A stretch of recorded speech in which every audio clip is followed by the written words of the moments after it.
श्री शिवलीलामृत अध्याय 6वा. सोप्या मराठीमध्ये. हा अध्याय स्त्रियांनी वाचावा. सौभाग्य टिकेल, संतती दीर्घायुष्य होईल, कौटुंबिक आपत्ती टळतील असे शिवलीला ग्रंथमध्ये सांगितले आहे. चला तर मग सुरू करूया सोप्या मराठीमध्ये शिवलीलामृत अध्याय 6वा. श्री गणेश, श्री सरस्वती, श्री गुरु आणि अंबिकेसह असणाऱ्या श्री सदाशिवासही नमस्कार असो. मदनांचा अंत करणाऱ्या, जनमानसास मोहित करणाऱ्या, मद व मस्तर यांचे अरण्य जाळणाऱ्या, भवभयाचा पाश कुरतडणाऱ्या, भवानीचे मनोरंजन करणाऱ्या व भय नाहीसे करणाऱ्या शंकरा, तुझा जय जयकार असो. तू हिमालयाचा जावाई आहेस. तू मस्तकावर गंगा धारण करतोस. तू सिंदूर वदन गणेशाचा पिता आहेस. तू कापराप्रमाणे शुभ्र पांढरा आहेस. तू पद्मनाभ विष्णूचे मनोरंजन करतोस. तू त्रिपुराचा वध करणारा आहेस. तू सत्व रज तम त्रिदोषांचे शमन करतोस. तू त्रिभुवनांचा स्वामी आहेस. तुझा कंठ निळा असून तुझे वदन सुहास्य आहे. तुझे वाहन नंदी आहे. तू अंधकासुराचे मर्दनही केले आहेस. तू गजासुराचा वध केलास. तू दक्षाच्या यज्ञाचा विध्वंस केलास. तू दानवाचे दमन केलेस. तू दयानिधी आहेस. तू भक्तांना प्रिय आहेस. तू ताटिका रामचंद्रासही पूजनीय आहेस. तू अधिभौतिक, अधिदैविक, आध्यात्मिक हे त्रिविधा ताप दूर करतोस. तुझ्या गुणांचे वर्णन करण्यास दशशतवस्त्र शेषनागही उन्हा पडतो. जे नित्यशः शांत, निर्विकार, निरंजर, आशापाशरहित व पूर्ण वैराग्यशील असतात त्यांना तू मोक्षपद बहाल करतोस. त्यामुळे त्याच्या जन्मपर्णाचा फेरा चुकतो. हे कुणी मनात विषय कामना धरून तुझी अनन्य भक्ती करतात त्याच्या इच्छित कामना तू पूर्ण करतोस. सकामाशा कामना पुरवून तू त्यांना निजध्यानी लावतोस. मग तेही परमविभक्त होऊन निर्वाणपद प्राप्त करतात. सोमवार, शिवरात्री व प्रदोष ही व्रते आचरून असंख्य स्त्री पुरुष तरले. याविषयी कथा सूत शौनकादिकास सांगतात. पुण्यप्रद अशा आर्यवर्त देशात चित्रवर्म नावाचा राजा होता. नल व हरिश्चंद्र त्याचप्रमाणे पुण्यशील व पराक्रमी होता. हा वडिलांच्या मायेने गायी व ब्राह्मण यांचा प्रतिपाळ करीत असे. तो दुष्ट, दुर्जन व द्वाडशत्रूस दंड देणारा काळपुरुष होता. प्रयत्नांच्या बाबतीत तो भागीरथ होता. सामर्थ्यांच्या बाबतीत तो मारुती समान होता. रणांगणावर तो अजिंक्य भार्गव परशुराम होता. तर दानधर्माच्या बाबतीत बळीराजा होता. तो शिव व विष्णू यांच्या नित्य भक्तीत असे. त्याला त्याच्या समान पराक्रमी असे पुत्र झाले. शंकरास नवस केल्यानंतर त्याला शुभलक्षणी मुलगी झाली. तिच्यासमोर इंद्रजित पत्नी सुलोचना व नैषद पत्नी दमयंती देखील उण्या ठराव्या. तशा तारकारी जनक शत्रुप्रिया व व्रतारी शत्रू जनकायजया या देखील तिच्यासमोर दुय्यम ठराव्यात. अशी ती लक्ष्मीची दुसरी प्रतिमा होती आणि ती हेमवती, पार्वती समान किंवा सुकन्या द्रुहिण्यजाया अर्थात सावित्री समान होती. कलंकहीन चंद्राप्रमाणे तिचा मुखचंद्र वेगळा भासणारा होता. जणू महादेवाने त्रैलोक्यातील सर्व सौंदर्य गाळून तिच्या एका मुशीत ओतले असावे. तिच्या जन्मकाळी सर्व ब्राह्मणांनी तिचे अभावित वर्णन करताना अशी ग्वाही दिली की ज्यामुळे चित्रवर्मा राजास अप्रूप वाटले. त्याला अतिशय आनंद झाला. एक ब्राह्मण म्हणाला, ही पृथ्वीची स्वामिनी होईल. ही सुंदरी पुढे 10,000 वर्ष पृथ्वीचे राज्य करील. हे ऐकताच राजा संतुष्ट झाला. त्याने ब्राह्मणांना धन, वस्त्रे, अलंकार दिले. त्यांनी जे काही मागितले ते सर्व त्यांनी पुरविले. त्याने कधीच त्यांना नाही म्हटले नाही. राजाने तिचे नाव समंतिनी असे ठेवले. तिच्या ठाई सौंदर्याची परिसीमा पूर्णत्वास आली होती. ती जणू सौंदर्याची गंगा व शारदेप्रमाणे चातुर्याची खाण होती. राजाला अत्यंत समाधान वाटले. मात्र पुढे अमृतात विषाचा थेंब पडावा त्याप्रमाणे एका पंडिताने तिच्याविषयी असे भाकीत केले की समंतिनीस 14व्या वर्षी निश्चितपूर्वक वैधव्य येईल. हे भाकीत ऐकताच राजा मनोमनी उद्विग्न झाला. आपल्या अंगावर जणू वज्र कोसळले असावे किंवा मस्तकावर वीज कोसळली असावी किंवा काळजात सुरी खोपली गेली असावी असे त्या राजाचे झाले. पुढे तो ब्राह्मण असेही म्हणाला, हे राजा, शिवदयेने हिचे सौभाग्यवर्धन होईल, ही त्रिवार सत्यवाणी आहे. त्यानंतर सर्व ब्राह्मण आपापल्या माघारी परतले असले तरीही इथे राजा मात्र चिंताघोर लागला. पुढे काही कळना शुभांगी अशी जी सीमंतिनी विवाह योग्य झाली. सीमंतिनी सर्व कलांमध्ये प्रवीण होती. ती जणू चातुर्यरूपी खाणीचे दव्य रत्न होती. तिथे सुस्वर गायन ऐकून कोकिळा मौन धरीत असत. तिच्या अंगणाचा सुगंध येता कस्तुरीमृग राणावनात पळत सुटत. तिच्या पित्यास ती प्राणाहून प्रिय होती. तिच्याकडे कितीही पाहिले तरी डोळ्यांना समाधान होत नसे. तिचे मुख पाहून रतिपती दमन लाजेने चूर होत असे. तिची कंबर पाहून सिंह तोंड दाखवत नसे. तिचे चालणे पाहून हंस मनसरोवरात लपून राहत असत. कधी ती हत्तीसारखी चालत जाताना मुख्य हत्ती देखील शंकायमान होत असत. तिचे कुरळे केस पाहून भृंग्यांच्या रांगा सुवास घेणारी त्यावर रुंजी घालत. तिचे नेत्र पाहून कमळ, हरिण, मासा व खंजन पक्षी लज्जेने चूर होत असत आणि तिच्या वेणीची नागमोडी आकृती पाहून नाग विवरांत दडून बसत. तिचे नाक पाहून पोपट या वृक्षावरून त्या वृक्षावर पळत असत. तिचा खालचा ओठ पाहून बिंबफळे लज्जित होत असत. पिकलेल्या डाळिंब्याच्या बियांनी लाजवीत असे तिचे दात होते. तिचे वक्षस्थळ पाहून कमंडळू देखील शंकित होतील असे. तिच्या रूपाचे किती वर्णन करावे. तिच्या अंगाचा सुवास 10 योजनेपर्यंत जात असे. तिची कांती सूर्याच्या कांतीप्रमाणे भासत असे. ती स्वतः देखील चंद्राप्रमाणे मनोहर होती. ती विवाह योग्य झाली तेव्हा तिच्या सुंदर अशा पद्मिनी किन्नर कन्या तिच्यापाशी जमून सुमधुर गायन करीत असत. तिच्याकडून समंतिनीपर्यंत तिला 14व्या वर्षी वैधव्य येईल असे ऋषींनी सांगितले असल्याची गोष्ट पोहोचली. तेव्हा तिच्या मनाला अतिशय कष्ट झाले.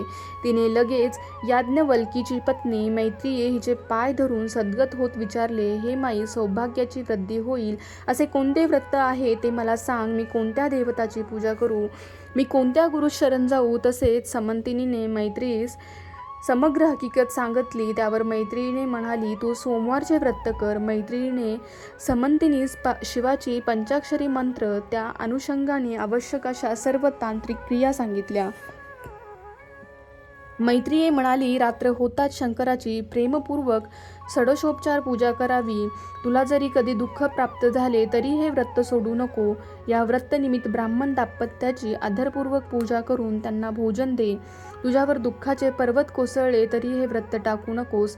मनात कंटाळा येऊ देऊ नकोस व व्रताला बोल लागू देऊ नकोस.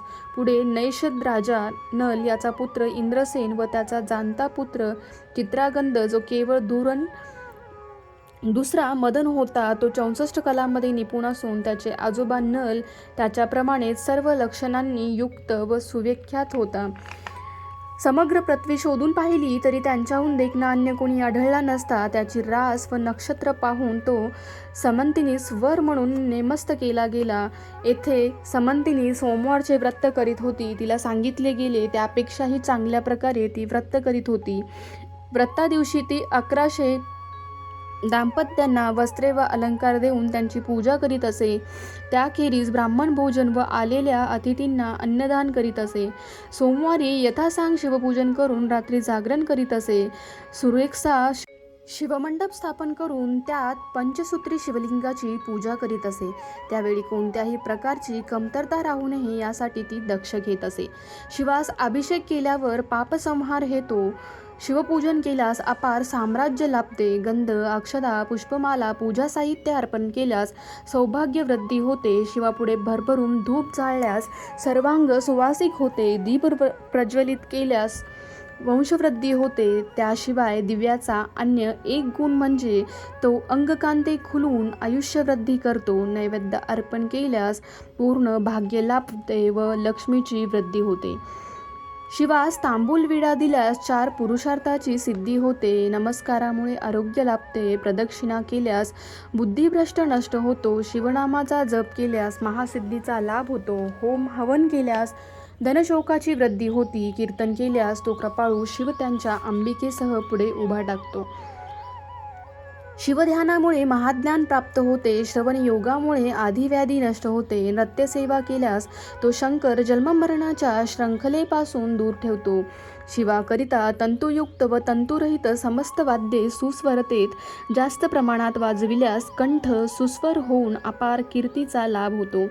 शिवाकरिता रत्नदान केल्यास नेत्रांना दिव्यत्व प्राप्त होते. शिवात सर्व प्रकारचे नवरत्नांचे अलंकार अर्पण केल्यास सदा सर्वत्र खरोखरीच विजयाचा लाभ होतो. ब्राह्मण भोज केल्यास या आधी उल्लेख केलेल्या सर्व गोष्टीची प्राप्ती होते. मैत्रिणीने सीमंतिनीस सांगितलेले समग्र व्रतामध्ये जे सांगितले त्याहून आदरपूर्वक भावनेने सीमंतिनी उत्तम प्रकारे व्रताचरण विधी करत होती. पुढे अतिशय गुणवान अशा नैषधपौत्र चित्रगधास आदरपूर्वक पाचारण करून त्याला सीमंतिनी देऊन करण्यात आली. अद्भुत असा हा विवाह सोहळा 4 दिवसापर्यंत संपन्न झाला. त्या सोहळ्याचे वर्णन करावयाचे झाल्यास हा ग्रंथ समुद्रासमान विस्तृतपणे पसरेल. राजाने सहस्त्र अर्बुद्धन वरदक्षिणेच्या रूपाने दिले. त्याखेरीज वस्त्र, अलंकार, नवरत्ने यांची गणती कुणासही करता येणार नाही.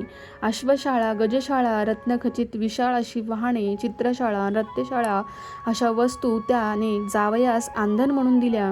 त्या 4 दिवसापर्यंत 4ही वर्णाची मंडळी तृप्त झाली. ब्राह्मण इतकी अपार दक्षिणा दिली की त्यास घेताना ते कंटाळा येऊ लागले. घरी जात असताना ब्राह्मणजन जे नेता येईना ते वाटेतच सांडू लागले. याचकाच्या तोंडी एकच वाक्य असे की पुरे आता किती न्यावे. राजाच्या औदार्यरूपी अग्नीचे याचकांचे दारिद्र्यरूपी अरण्य जळून टाकले. निराशा संकटे हेच अरण्य मुळापासून जळाले. धनरूपी मेघांचे अपरंपार वर्षाव होतात. दारिद्र्याचा धुरोळा पूर्णपणे जमिनीवर बसला. याचकांच्या समाधानरूपी गवताचे अंकुर वाढू लागले. असो नैषधपुरीचे प्रजानन समंतिनीचे मुख पाहू लागले. त्यांना वाटले की चंद्राच्या 16 कला चिरून त्यातून तिचे 32 दात ओतले असावेत. डाग काढून राहिलेल्या चंद्रावरून दातांच्या सुंदर अशा ओळी भरल्या असावेत. मुखातून श्वासोच्छवास बाहेर येतात. सुगंध राजाचा सुवास येत आहे असे वाटे. कमळाप्रमाणे वदन असलेली व शंखाप्रमाणे कंठ असलेली, तसेच जिने उत्कृष्ट मोत्यांची तेजस्वी माळ घातली होती, तिच्या चंद्रासमग्र मुखावर मीठ व निंबप्रणे एकत्रितपणे ओवाळून टाकली जात होती.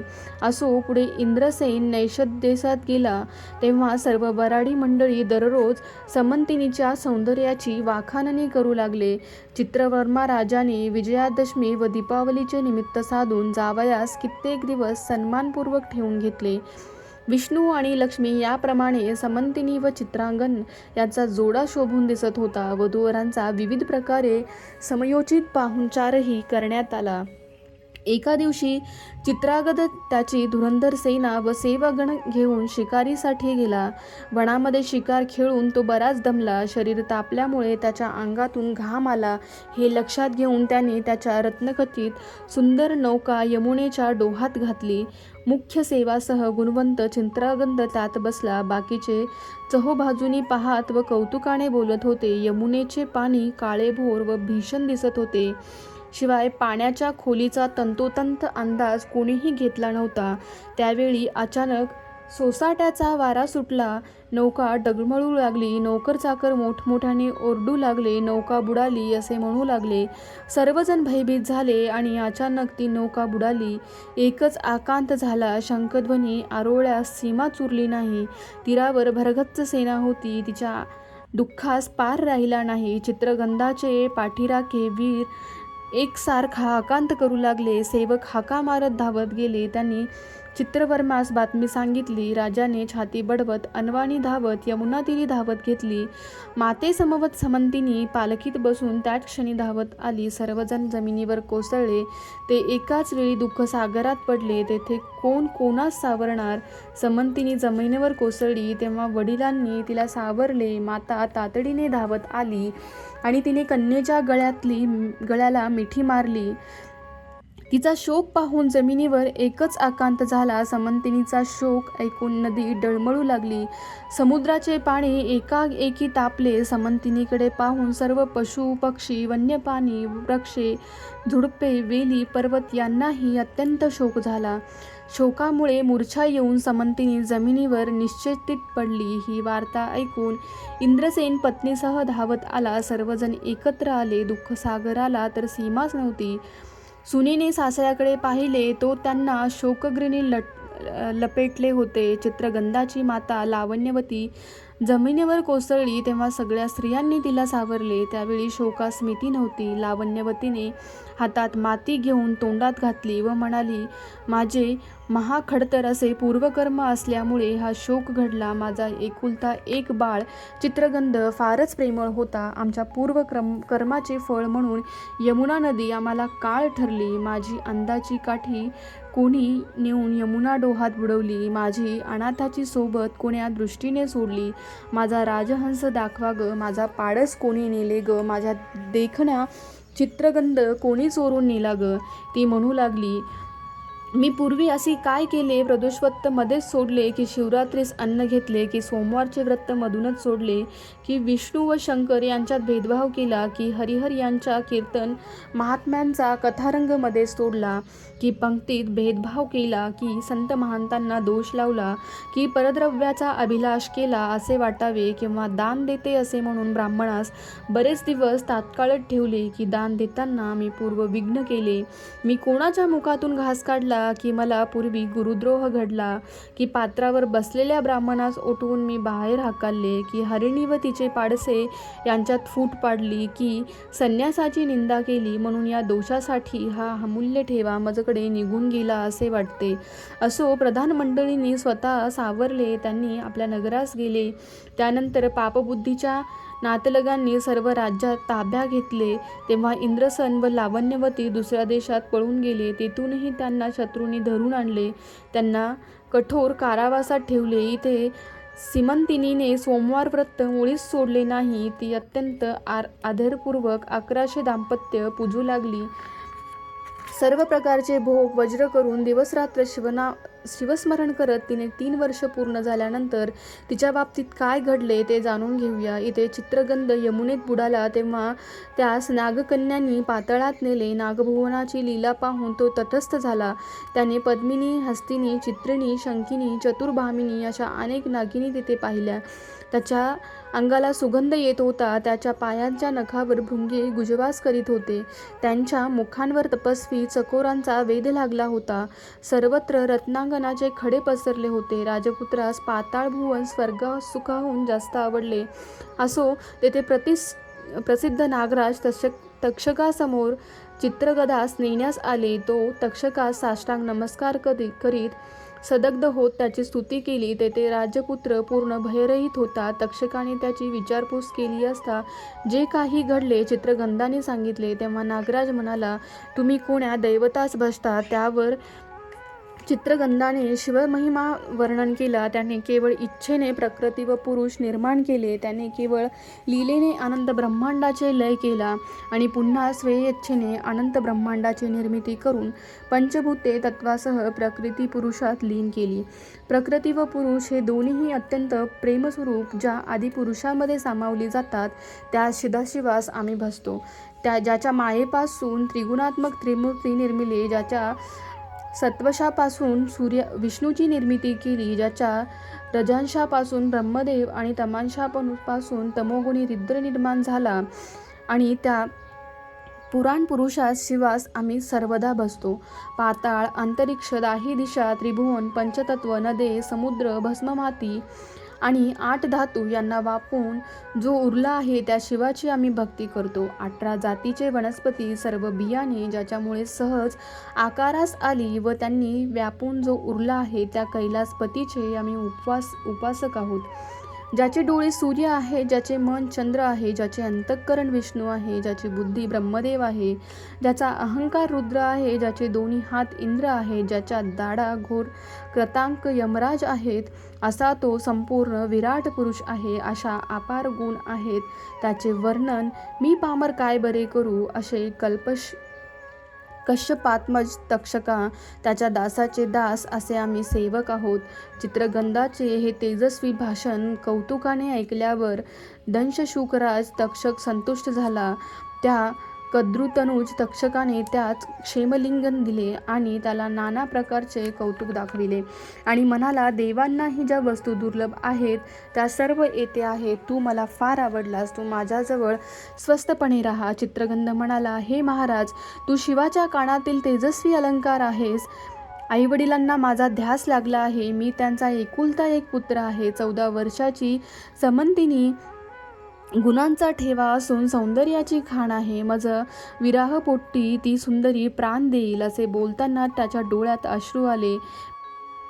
मी आईवडिलांचे चरण कधी पाहीन याची खंत वाटते. माझी आई माझ्या वाचून दुःखी कष्टी झाली असेल, तिच्या डोळ्यात प्राण शिल्लक उरला असेल तरी मला माघारी जाऊ द्यावे. असे म्हणून चित्रगंधाने नागेंद्र तक्षकाचे पाय धरले. तक्षकाने प्रसन्न होऊन त्याला अपार वस्तू दिल्या आणि म्हणाल्या, तुला 12,000 नागांचे सामर्थ्य दिलेले आहे, जे तुला सबळ ठरेल. तक्षणी चित्रगंध वीरासमान झाला.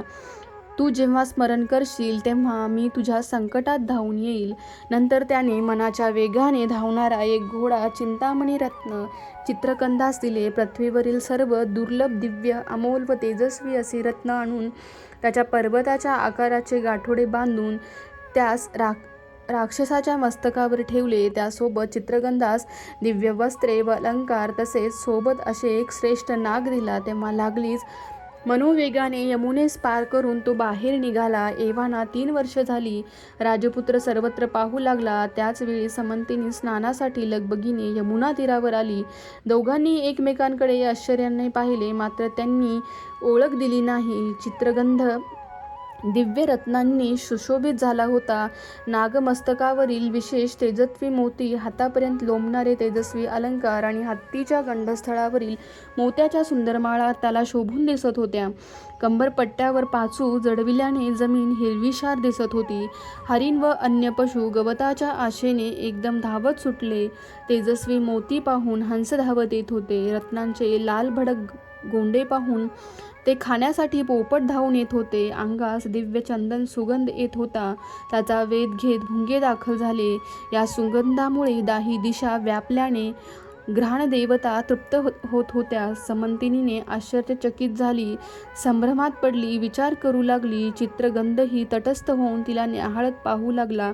तिच्यापासी मंगळसूत्राखेरीज गळ्यातील अन्य अलंकार होते. तिचे मुख हळद कुंकू विरहित होते. तिचे डोळे काजळ रहित होते.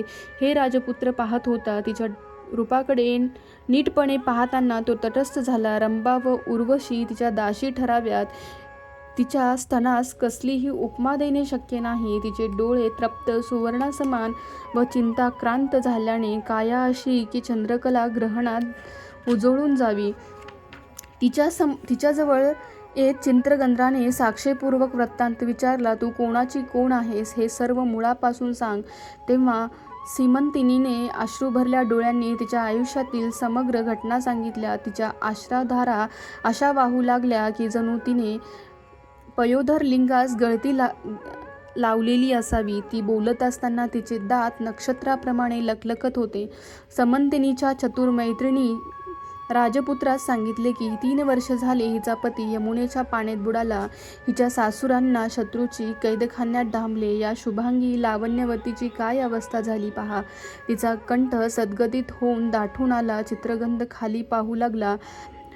आरक्त रेषांनी युक्त असे त्याचे डोळे वरचेवर वस्त्राने पुसू लागला. समंतिनीने मैत्रिणींना खून करून सांगितले की हा कोण, कुठला, ही हकीकत विचारा. मैत्रिणी तसे त्यास विचारू लागल्या. तेव्हा तो म्हणाला, आम्ही सिद्ध पुरुष आहोत. इच्छा होईल तेव्हा आम्ही जात असतो. क्षणात स्वर्ग तर क्षणात पाताळ असे तिन्ही लोकांत आमचे जाणे घडते. आम्हाला भूत, भविष्य आणि वर्तमान कळते. मग समंतिनीचा हात धरून त्याने तिच्या कानातला अमृतवचन सांगितले. तुझा पती जिवंत आहे. पुढे 3 दिवसांनी मी तुला त्यास भेटवीन. हे कधीही खोटे होणार नाही असे समज. श्री सदाशिवाची शपथ, हे जगाच्या अंतापर्यंत कधीही असत्य ठरणार नाही. तू सौभाग्य गंगा आहेस. तू चातुर्य विलासिनी आहेस. तुझे ऐश्वर्य इथून पुढे चढते राहील, मात्र ही गोष्ट 3 दिवस कुणाला सांगू नकोस असे प्रेमाने तिला सांगितले. तेव्हा हळूच तिच्या चेहऱ्यावर पाहताना तिच्या मनात आले, हा चित्रगंध असावा असे वाटते, पण असे कसे घडू शकेल?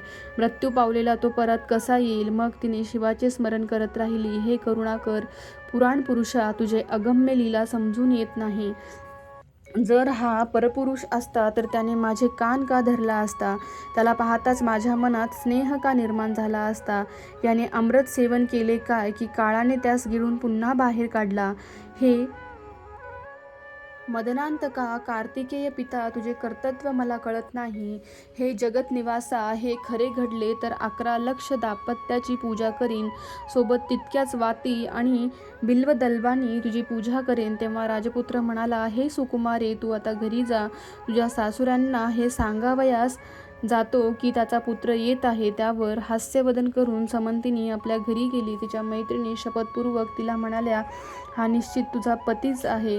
असा कोण पुरुष आहे की जो तुला हात लावू शकेल? तुझी वाक्य ऐकून त्याच्या डोळ्यात पाणी आले. त्यावर समंतिनी त्यांना म्हणाले, हे कोणासमोर उघड करू नका, उगीच राहा. समंतिनीच्या मुखकमलावर सौभाग्यकळा दिसू लागली. तशी ती सुखासीन बसून घरी गेली. ती कोठेही काही बोलली नाही. मनोवेगाच्या घोड्यावर बसून चित्रगंधही नगराबाहेर एका बागेत उतरला. त्याच्या सोबतच्या नागाने मनुष्यवेध धारण करून शत्रूंना बातमी दिली की 12,000 नागाचे सामर्थ्य घेऊन चित्रगंध राजा आला आहे. तुम्ही आता कसे वाचणार? तेव्हा हे ऐकून शत्रू भयभीत झाले. तो नाग म्हणाला, इंद्रसेन व लावण्यवती यांना सिंहासनावर बसवा. मग नागाने चित्रगंधाच्या आईवडिलांना ही वार्ता सांगितली. त्यांनीही त्रिभुवनी व न मावणारा आनंद झाला. पुढे शत्रू शरणागत झाले व त्यांनी उभयंतांना सिंहासनावर बसविले. सर्व आप्तेष्ट हात जोडून रक्षण करण्यासाठी विनंती करू लागले. मग समग्र सेना सिद्ध करून इंद्रसेन निघाले. तेव्हा वाद्यांच्या नादाने भूमंडळ डळमळू लागले. आईवडिलांना समोर पाहून जाणता चित्रगंध प्रेमाने धावत गेला व त्याने वडिलांचे पाय धरून त्यांना क्षेमलिंगदान देता झाला. त्यानंतर लावण्यवती धावत आली आणि चित्रगंधाच्या गळ्याला मिठी मारती झाली. 14 वर्षांनी रघुनाथ कौसल्येला भेटता झाला. हरवलेले रत्न सापडले किंवा जन्मजात आंधळा असलेल्याला डोळे आले आणि प्राण जात असताना मुखात अमृत पडले तरी काहीसे घडले. देशोदेशीचे राजे कारभार घेऊन धावत आले. नगरवासियांचे समूह भेटते झाले. ज्याप्रमाणे हनुमानाने द्रोणपर्वत आणून लक्ष्मणास उठविले आणि त्यानंतर त्रिभुवनात आनंदी आनंद झाला, तसेच काहीसे घडले. संपूर्णपणे शृंगारलेल्या नैषधपूरमधून चित्रागंध आईवडिलांसमवेत मिरवणुकीने चालत होता. चित्रवर्मास हे सांगण्यासाठी सेवक धावत निघाले. ते महाद्वारी येताच ही वार्ता सर्वत्र पसरली. हेरांनी राजास वंदन करून म्हटले, तुमचे जावई आले आहेत. त्यावेळी राजा चित्रवर्मा धावत आला. त्याच्या डोळ्यात आनंद अश्रू आले.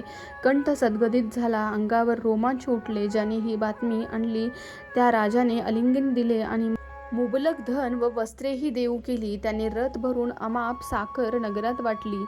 मंगल तुताऱ्या वाजू लागल्या. अनेक ब्राह्मण आले. त्यांनी राजाने त्याचे सर्व द्रव्यकोश दाखवून सांगितले की आवडेल ते धन त्वरित न्यावे, माझ्या सुखास पार नाही. जय जय शिव उमानाथ असे मन राजा उड्या मारत नाचू लागला. नगरातील प्रजाजन भेटवस्तू नगराचे घेऊन धावून लागले. त्यांनी समवंतिनीस बोलवून तिला दिव्य अलंकार घातले. जय जयकार करीत मंगळसूत्रे बांधली. दिव्य कुंकुमललित लावून डोळ्यात काजळ घातले. हळद फुलांचे हार चंदनांनी सौभाग्यालंकार घातले आणि 13 गुणी विडे दिले. कुणी तिचा शृंगार सावरत होता तर कुणी पिंकदाणी समोर ठेवत होती. नगरातील स्त्रिया समंतिनीस पाहण्यासाठी धावत जात होत्या. समंतिनीची आई सद्गदित होत धावत आली आणि समंतिनीला हृदयाशी कवटाळत म्हणाली, माये, तुझ्या सौभाग्य समुद्रास भरती येऊन तो अकल्परित्या उचंबळाला आहे. तुझा ऐश्वर्य वृक्ष तुटला असला तरी यापुढे मात्र तो फोफावत आकाशाला भेदून जात आहे. लक्ष दाम्पत्य पूजली म्हणून बहुधा सिमनवत पूजनासाठी लागली जावयास निमंत्रण धाडले. आईवडिलांसमवेत चित्रगंध नगरात आला तेव्हा राजा चित्रवर्मा लगबगीने त्याला सामोरे गेला. सासऱ्याने धावत जाऊन जावयाच्या गळ्यास मिठी घातली. सृष्टी ब्रह्मानंदाने भारली गेली. देव पुष्पवृष्टी करू लागले. उभयंतांना मिरवीत नगरात आणले गेले आणि त्यांचा अद्भुत अशा पद्धतीने पुन्हा विवाह आयोजित करण्यात आला. मग चित्रगंध राजाने सीमंतनीस एकांतात बोलवून घेतले. पाताळातून मिळालेला अद्भुत अलंकार सीमंतनीस घातले. त्यातील नवरत्नाचे तेज सर्वत्र फाकले होते. स्त्री पुरुष तटस्थ होऊन सारखाही पाहत होते. पाताळातून आणलेले सुगंधराज त्यांनी निगुणतीने सीमंतनीस माखला. पृथ्वीवर अपूर्व असलेल्या विविध प्रकारच्या वस्तू चित्रांग राजाने आपल्या सासऱ्यास दिल्या. समंतिनीने सासूरच्यांना चरणमस्तक ठेवले. सासू म्हणाली, माये, तुझा सौभाग्य समुद्र जसा उचंबलेला आहे तसा तो चिरंतर भरलेला राहू दे. इंद्रसेन, त्याचा पुत्र चित्रगंध आणि सून समंतिनी त्याच्या समवेत नैषधपुरास गेला. पृथ्वीवरील सर्व राजे एकत्र आले आणि त्यांनी चित्रगंधास राजछत्र बहाल केले. चित्रगंधावर राज्यकारभार सोपवून इंद्रसेन तपश्चर्येस गेला. तेथे शिव उपासना करून तो शिवपदास पोहोचला. समंतिनीस चित्रगंधासारखे 8 पुत्र झाले आणि त्यांनी मिळून 10 वर्ष निर्विघ्नपणे नैषध्यपुरी राज्य केले. जसा आजोबा नळराज अत्यंत पुण्यवान व तेजपुंज होता, त्याप्रमाणे चित्रगंध राजा देखील न्यायनीतीने कारभार करीत असे. समंतिनी शिवरात्री, सोमवार, प्रदोष हे प्रत्यय चढत्या क्रमाने करू लागली. पुढे तिची अद्भुत ख्याती झाली. सूत शौनकादींना सांगू लागले.